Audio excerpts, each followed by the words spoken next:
नमस्कार, मैं डॉक्टर रजनीश कुमार आप सभी का एक बार फिर से हार्दिक स्वागत करता हूं। प्रिय विद्यार्थियों, उत्तर प्रदेश लोक सेवा आयोग अब तेजी से सक्रिय हो चुका है। जहां यूपीएलटी, यूपीजीआईसी की वैकेंसी आई हुई थी, अब उसी के क्रम में एक और वैकेंसी जुड़ गई है। सहायक आचार्य राजकीय महाविद्यालय परीक्षा, यानी जिसको हम शॉर्ट में जीडीसी गवर्नमेंट डिग्री कॉलेज के नाम से जानते हैं, उसका भी विज्ञापन आ चुका है। तो इसके ऊपर हम बातचीत करेंगे कि एग्जाम पैटर्न क्या है और योग्यता क्या है और तमाम जो आवश्यक बिंदु हैं उनके ऊपर हम चर्चा करेंगे। प्रिय विद्यार्थियों, आप सभी के दिमाग में आ रहा होगा कि अभी यूपी हायर एजुकेशन में भी असिस्टेंट प्रोफेसर की वैकेंसी आती है और यूपी लोक सेवा आयोग के माध्यम से भी जीडीसी की वैकेंसी आती है। थोड़ा सा हम असिस्टेंट प्रोफेसर की जो भी वैकेंसीज होती हैं और उनकी जो उम्र है कि आप कितने साल तक किस वैकेंसी में नौकरी कर सकते हैं। जैसे यहाँ पर आप देखेंगे, जो यूपी जीडीसी का आप फॉर्म भरेंगे तो 60 साल तक इसकी नौकरी है। अगर यही आप यूपी हायर के थ्रू असिस्टेंट प्रोफेसर बनते हैं तो इसकी नौकरी 62 साल है। अगर यही आप सेंट्रल यूनिवर्सिटीज में असिस्टेंट प्रोफेसर बनते हैं तो यहाँ 65 साल की नौकरी है। और कुछ ऐसे राज्य हैं जहाँ पर 65 साल नौकरी कर सकते हैं। जैसे आप छत्तीसगढ़ का नाम ले सकते हैं, बिहार का नाम ले सकते हैं जहाँ पर वर्तमान में मैं कार्यरत हूँ। ठीक है, तो यहाँ पर 65 साल की नौकरी है। सेंट्रल यूनिवर्सिटीज में भी 65 साल की है, लेकिन उत्तर प्रदेश में आप देख रहे हैं कि यूपी जीडीसी में कुल 60 साल, यूपी हायर एजुकेशन के माध्यम से जो भी फॉर्म निकले हैं या फिर एग्जाम हुए जिसके रिजल्ट आ रहे हैं, तो वो 62 साल तक आप नौकरी कर सकते हैं। तो ये अलग अलग आप देख रहे हैं क्राइटेरिया है। अभी आप सभी हरियाणा लोक सेवा आयोग में भी आ, परीक्षा दिए होंगे तो वहां पर 58 साल की नौकरी है। यानी कि अलग अलग जगहों पर अलग अलग रिटायरमेंट की यहाँ पर एज निर्धारित की गई है। तो खासतौर से आप यूपी का ही ध्यान में रखिए। तो ये फॉर्म निकला हुआ है, 4 सितंबर 2025 से भरा जा रहा है, 6 अक्टूबर 2025 तक भरा जाएगा और आखिरी जो फीस के साथ आपको सबमिशन करना है 13 अक्टूबर 2025 है। तो आप देख रहे हैं कि back to back Uttar Pradesh लोक सेवा आयोग ने वैकेंसीज निकाली है। सभी के विज्ञापन को लेकर हमने इस चैनल पर आप सभी से चर्चा की है। आपको अंत में यही लगेगा कि थोड़ा बहुत परिवर्तन के साथ सभी वैकेंसीज की जो प्रवृत्ति है, जो पैटर्न है, एक ही तरीके से है। बस उसको अलग अलग समय पे जाके हमें परफॉर्म करना है। तो यूपी एलटी, यूपी जीआईसी को आपने देख लिया, वैसे ही जीडीसी को भी देखना है। आपको ओटीआर रजिस्ट्रेशन करना है। अगर आपने एलटी जीआईसी के समय कर लिया होगा तो करने की जरूरत नहीं है। जो ओटीआर नंबर है उसी से इस फॉर्म को भर सकते हैं। इसको लेकर आपको अब एक्स्ट्रा मेहनत करने की जरूरत नहीं है। फीस इत्यादि की बात करें तो सेम टू सेम वैसी ही फीस है जैसे कि पहले में थी, बहुत ज्यादा अंतर नहीं है। अंतर यहाँ पर यह आ रहा है कि यूपी एलटी, यूपी जीआईसी में लिखित परीक्षाओं के आधार पर ही आपका अंतिम चयन होना था, लेकिन इसमें आप देखेंगे कि प्रारंभिक परीक्षा होगी, फिर मुख्य परीक्षा होगी, फिर इंटरव्यू है। एक चीज यहाँ पर जोड़ा गया है कि इंटरव्यू, मुख्य परीक्षा और इंटरव्यू दोनों के नंबरों को जोड़कर अंत में चयन किया जाएगा। तो यहाँ पर थोड़ा सा ये अंतर आपको दिखाई दे रहा है। वैकेंसीज कितनी आई हुई हैं अलग अलग विषयों में, आप देख रहे हैं कि 1253 सीट्स पे परीक्षा होगी। ठीक है, और ये घट बढ़ भी सकती है।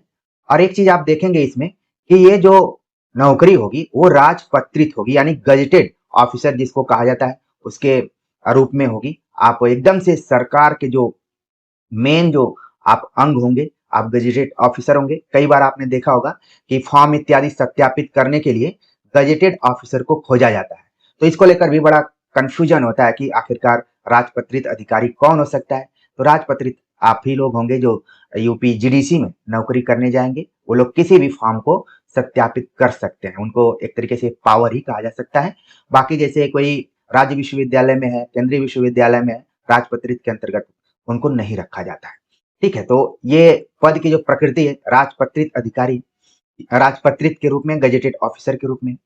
वेतनमान आप देख रहे हैं कि लेवल 10 का है। जीआईसी इत्यादि का देखोगे 7 होगा, 8 होगा, ये 10 का है। ठीक है, लेवल 10 से इसकी शुरुआत होती है, फिर धीरे धीरे इसमें प्रमोशन इत्यादि होता है। वो एक लंबी कहानी है, उसके ऊपर और कभी हम बातचीत करेंगे। जहां तक आरक्षण की बात करें तो उत्तर प्रदेश के निवासियों को ही आरक्षण मिलेगा, चाहे वो SC ST में हो, OBC में हो, EWS में हो। तो इसी तरीके से आपको अपना अंतिम जो फॉर्म है, अंतिम डेट के पहले तक आरक्षण से रिलेटेड उसको कंप्लीट कर लेना है। बाकी सारी चीजें आप फॉर्म भरने जाएंगे जान जाएंगे, क्योंकि आपने LT GIC का भरा होगा वैसे ही आपको यहाँ पर भरना है, कोई बहुत खास इसमें नहीं है। अगर हम आयु की बात करें तो इसमें भी उम्र सीमा को 21 से लेकर 40 तक रखा गया है। नॉर्मली जो आरक्षण की श्रेणी में नहीं है, ठीक है, UR कैटेगरी में है, तो 21 से लेकर 40 के बीच के हैं, फॉर्म भर सकते हैं। और अगर कैटेगरी में है तो कैटेगरी वाइज आपको 5 साल की छूट इसमें मिली हुई है। ठीक है, 5 वर्ष की छूट है, तो आप उसके हिसाब से देख लीजिए कि आप फॉर्म भर सकते हैं। ठीक, और अगर आपने सेना इत्यादि में काम किया हुआ है तो 3 वर्ष की छूट है, और दिव्यांग है तो उनको 15 वर्ष की छूट है। अलग अलग कैटेगरीज के लोगों को अलग अलग तरीके की छूटें यहाँ पर दी गई हैं, तो उस हिसाब से आप देख लीजिए। नॉर्मली अगर UR कैटेगरी में तो 40 साल तक आपका होना चाहिए, उससे ज्यादा होगा तो आपको दिक्कत हो सकती है। और हम देख रहे हैं कि आजकल अगर 21 से 40 के बीच में नौकरी अगर नहीं पाते हैं तो फिर संभावनाएं बड़ी कम होती जा रही हैं। ये भी एक चिंता की बात है। आगे हम बात करें यहाँ पर शैक्षिक अर्हताओं के बारे में चर्चा की गई है। शैक्षिक अर्हता मतलब कि जो भी योग्यता होनी चाहिए कि आप कौन लोग इस फॉर्म को भर सकते हैं। तो हमारा फोकस हिंदी विषय पर रहेगा। सबसे पहली बात यह है कि आप किसी भी भारतीय विश्वविद्यालय से संबंधित महाविद्यालय विश्वविद्यालय में पढ़ाई किए हों और अपने विषय में MA के विषय में 55% अंक आपने हासिल किया हो। अगर UR कैटेगरी में है तो 55% आपके अंक होने चाहिए। ठीक है, इसके बाद आपके पास नेट की डिग्री होनी चाहिए, आप सर्टिफिकेट होना चाहिए, नेट क्वालिफाइड हो तो इस फॉर्म को आप भर सकते हैं। आप देख रहे हैं JRF का कहीं उल्लेख नहीं है। JRF एक स्कॉलरशिप स्कीम के लिए हम लोग बार बार परीक्षा दिया करते हैं, लेकिन नेट अगर आप हैं तो भी इस फॉर्म को भर सकते हैं, कोई दिक्कत आपको नहीं है। और बीच में देखिए यहाँ पर कुछ रैंकिंग दिया गया कि 500 रैंक वाले विदेशी संस्थानों, तो इससे हमें कोई लेना देना नहीं है। सामान्य रूप से हम किसी भी भारतीय विश्वविद्यालय के किसी महाविद्यालय विश्वविद्यालय में कहीं से भी MA 55% से पास किया हो तो हम फॉर्म को भर सकते हैं। बाकी इसमें भी कैटेगरी वाइज कई जगहों पर छूट भी रहती है, जैसे कि 50% भी है। ठीक है, अलग अलग, लेकिन नॉर्मली आपके 55% से ऊपर हो, हम उम्मीद भी करते हैं कि 55 से ऊपर ही होंगे। रेयर केस में बहुत सारे विद्यार्थी कई बार टेक्निकली वो ध्यान नहीं देते हैं तो दिक्कत होने लगती है। ठीक है, तो कई जगहों पर छूट भी दी गई है अलग अलग कैटेगरी के हिसाब से, तो आप देख लीजिएगा इसमें। ठीक है, आप बहुत परेशान होने की जरूरत नहीं है। तो कुल मिलाकर आपका जैसे आप फॉर्म भरने जा रहे हैं तो MA में 55% होना चाहिए। कैटेगरी वाइज इसमें छूट भी है, इसको लेकर आपको बार बार कमेंट नहीं करना है कि कितनी छूट है। आप 50% तक भी अगर पाए होंगे तो फॉर्म को भर सकते हैं, कैटेगरी में मैं बता रहा हूँ। और आपके पास नेट का सर्टिफिकेट होना चाहिए। और बीच में दिया है कि सेट का अगर हो तो भी आप भर सकते हैं। तो उत्तर प्रदेश में सेट इत्यादि होता नहीं है, तो इसमें कोई बहुत ज्यादा इसका महत्व नहीं है।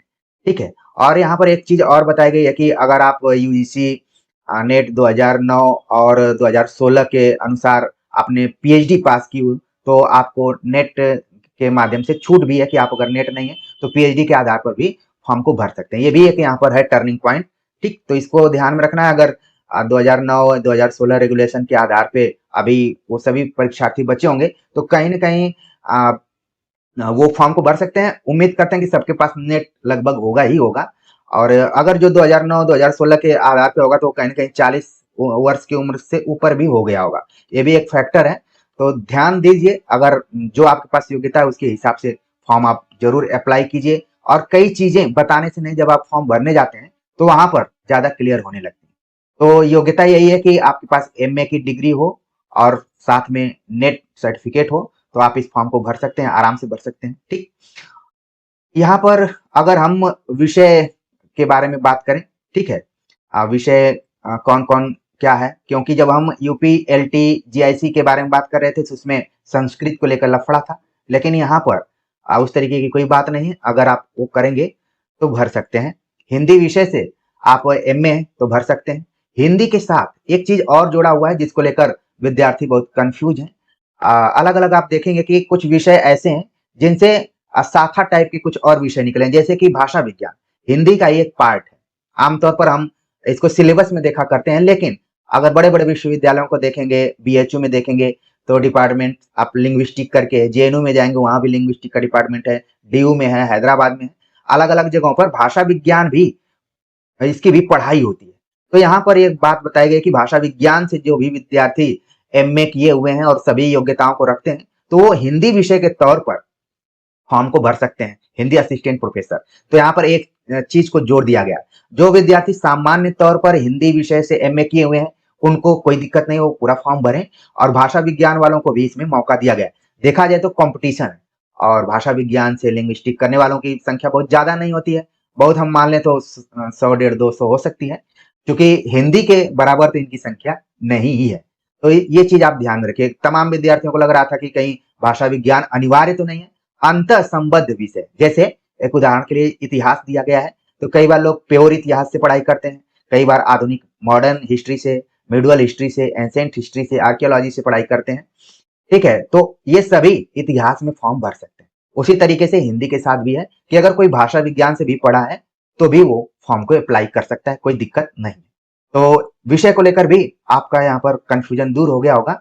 ठीक है, जो ये योग्यता एक बार और आप ध्यान में रख लीजिए, 55% वाला है, 55 से 50% के बीच में अगर कैटेगरी में है तो आप भर सकते हैं। ठीक है, इसके नीचे तो दिक्कत है। ठीक है, तो ये चीज हो गई, यहाँ पर विषय भी कंफर्म हो गया आपका, और ढेर सारी चीजें दी गई हैं। हाँ, सबसे महत्वपूर्ण बात यहाँ पर बताई गई कि जो आपकी प्रारंभिक परीक्षा होगी उसके आधार पर मुख्य परीक्षा के लिए 15 गुना रिजल्ट निकाला जाएगा। इसके पहले यूपी जीडीसी इत्यादि का जब एग्जाम हुआ करता था, मैं भी कभी इसमें अभ्यर्थी हुआ करता था, तो 8 गुना निकाला जाता था। ठीक है, फिर 3 गुना निकाला जाता था, फिर इंटरव्यू होता था।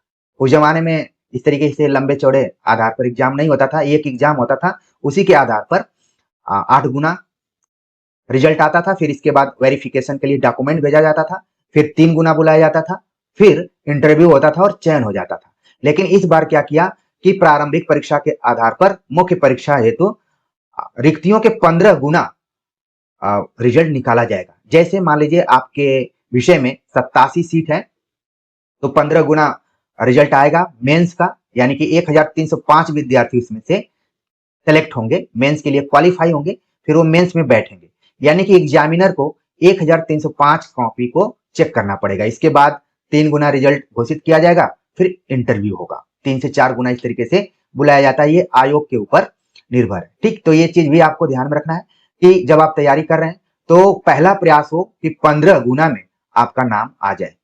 इसके बाद यहाँ पर भी बहुत सारी चीजें बताई गई हैं कि जो आपका प्रारंभिक एग्जाम होगा निगेटिव मार्किंग है, एकदम वैसे ही जैसे यूपी एलटी, यूपी जीआईसी में हमने बताया था। पूरा उत्तर प्रदेश लोक सेवा आयोग का ये पैटर्न है कि प्रारंभिक परीक्षा के चरण में 1/3 माइनस मार्किंग रहेगा, यानी 0.33 माइनस मार्किंग रहेगा यहाँ पर अगर आप गलत उत्तर देते हैं तो।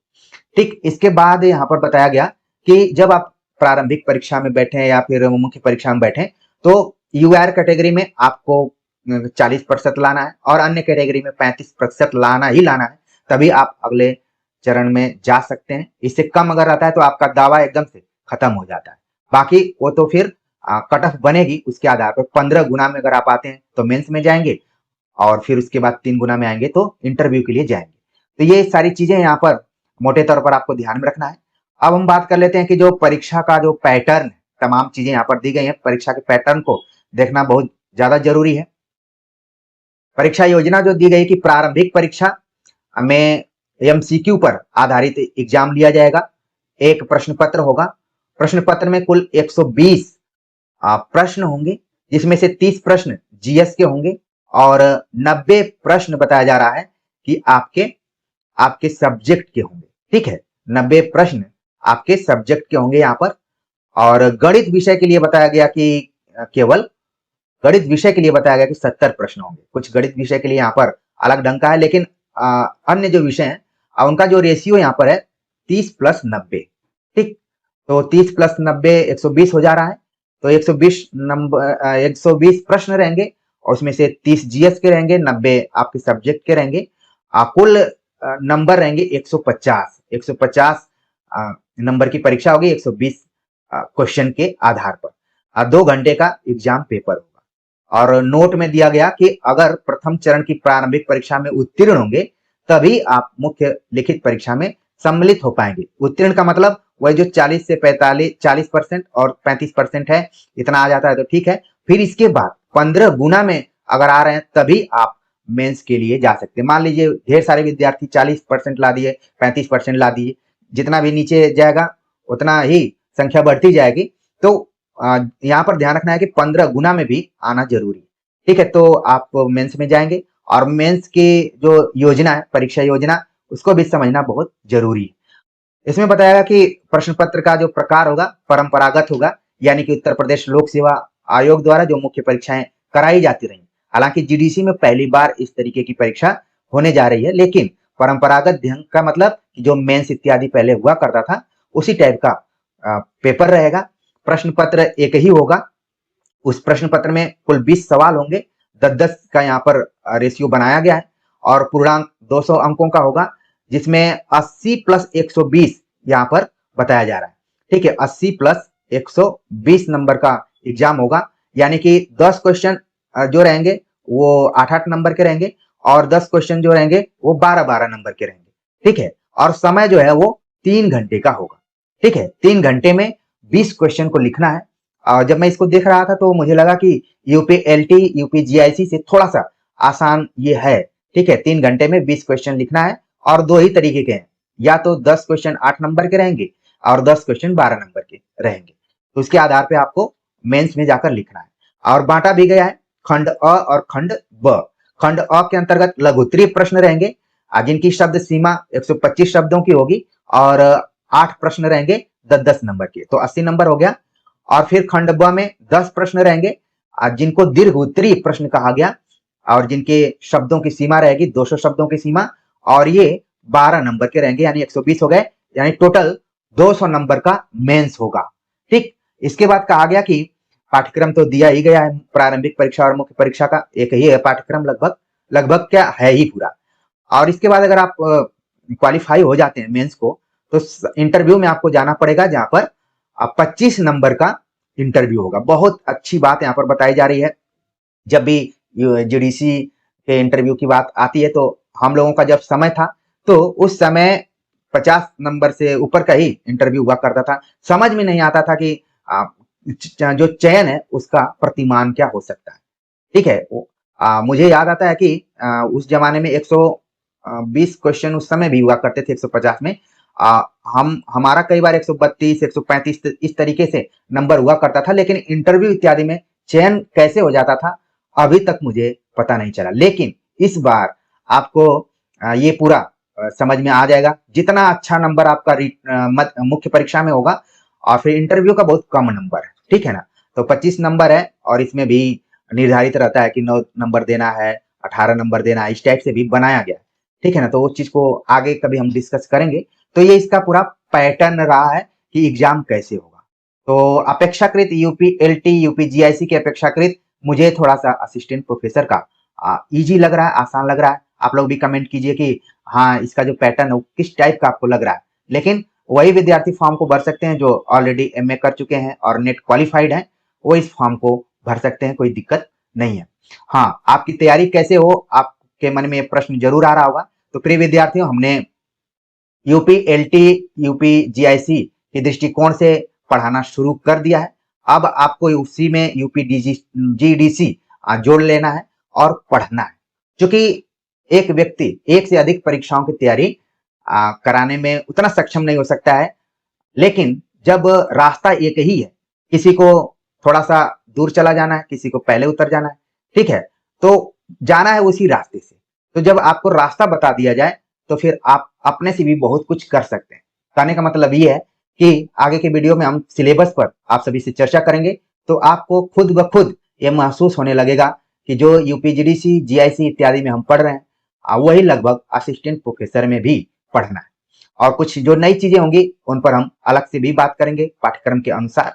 तो विश्वास करके आप बिना किसी थंबनेल को देखते हुए ये मानकर चलिए कि ये एक प्लेटफॉर्म है जो आपके लिए काम कर रहा है।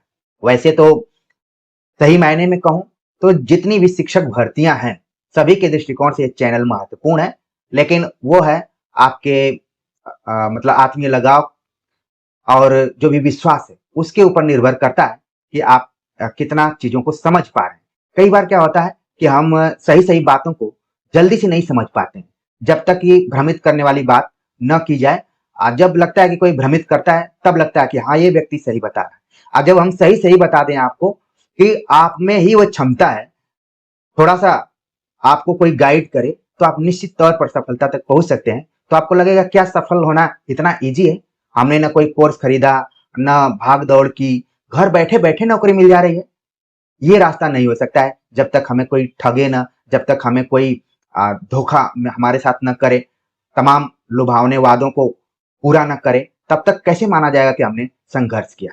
तो प्रिय विद्यार्थियों, वो आपके मन की बात हो सकती है, लेकिन हमने जो आपको सीधा सीधा बताया है कि अगर आप यूपीएलटी, यूपी जीआईसी की तैयारी कर रहे हैं, वही तैयारी आपके यूपी जीडीसी में भी काम में आ सकती है। बस हल्का फुल्का पैटर्न में अंतर है, ठीक है। तो उस चीज को आप समझ लीजिए। हिंदी साहित्य की मैं बात कर रहा हूं, बाकी जो प्री का जो पेपर है, जीएस का पेपर, वो तीनों परीक्षाओं के लिए समान है। तो कहा जाता है कि समझदार को इशारा काफी होता है। आप लोग इशारा को समझ लिए होंगे और उस हिसाब से तैयारी करना शुरू कर देंगे। आगे हम सिलेबस को लेकर बात करेंगे, बुक्स को लेकर बात करेंगे, ठीक है। तो आपके कमेंट का इंतजार रहेगा। मिलते हैं एक नए टॉपिक के साथ, तब तक के लिए नमस्कार।